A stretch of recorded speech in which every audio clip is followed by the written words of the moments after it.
అందరికీ నమస్కారం. డిసెంబర్‌లో పౌర్ణమి ఎప్పుడు వస్తుంది? వైజాగ్ నుండి తిరువన్నామలై, అరుణాచలంకి ఎలా వెళ్ళాలి అనేటటువంటిది ఈ వీడియోలో చూద్దాం. డిసెంబర్‌లో చాలా చలి తీవ్రత ఎక్కువగా ఉంటుంది కాబట్టి తగిన జాగ్రత్తలు తీసుకోవలెను.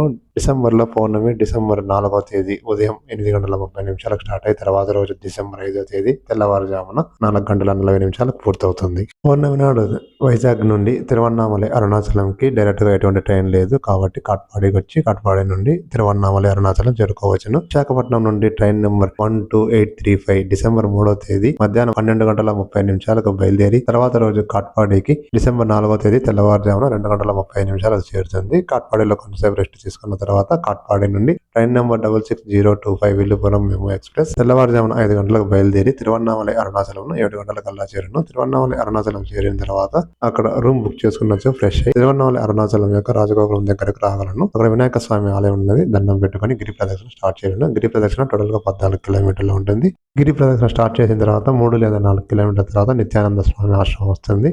నిత్యానంద స్వామి ఆశ్రమంలో టిఫిన్ లేదా భోజనం చేసి మళ్ళీ గిరి ప్రదక్షిణ స్టార్ట్ చేయవలను. 3 లేదా 4 కిలోమీటర్ల తర్వాత రమణ మహర్షి ఆశ్రమం వస్తుంది. రమణ మహర్షి ఆశ్రమం సందర్శించిన తర్వాత మోక్ష మార్గం వస్తుంది. మోక్ష మార్గం నుండి బయటకు వచ్చిన తర్వాత గిరి ప్రదక్షిణ పూర్తయిన తర్వాత తిరువన్నామలై, అరుణాచలం యొక్క స్వామివారిని దర్శించడానికి క్యూ లైన్ లో వెళ్ళను. స్వామివారిని దర్శించుకొని బయటకు వచ్చిన తర్వాత కొంతసేపు రెస్ట్ తీసుకోవాలను. తిరువన్నామలై, అరుణాచలం యొక్క రైల్వే స్టేషన్ ను డిసెంబర్ 5వ తేదీ తెల్లవారుజామున 3 గంటలకల్లా చేరుకోవాలను. తిరువన్నామలై, అరుణాచలం నుండి వైజాగ్ కి డైరెక్ట్ గా ఎటువంటి ట్రైన్ లేవు కాబట్టి కాట్పాడికి వచ్చి కాట్పాడి నుండి విశాఖపట్నం చేరుకోవచ్చును. తిరువన్నామలై, అరుణాచలం నుండి ట్రైన్ నెంబర్ 66034 తాంబరం మెము డిసెంబర్ 5వ తేదీ తెల్లవారుజామున 4:30 బయలుదేరి కాట్పాడికి 6:20 చేరును. కాట్పాడి నుండి ట్రైన్ నెంబర్ 22641 అదే రోజు రాత్రి 9:35 విశాఖపట్నం చేరును. విశాఖపట్నం చేరిన తర్వాత ఎవరెవరికి గమ్యస్థానం వారు చేరుకోవచ్చును. Thanks for watching. సబ్స్క్రైబ్ చేయడం మర్చిపోకండి.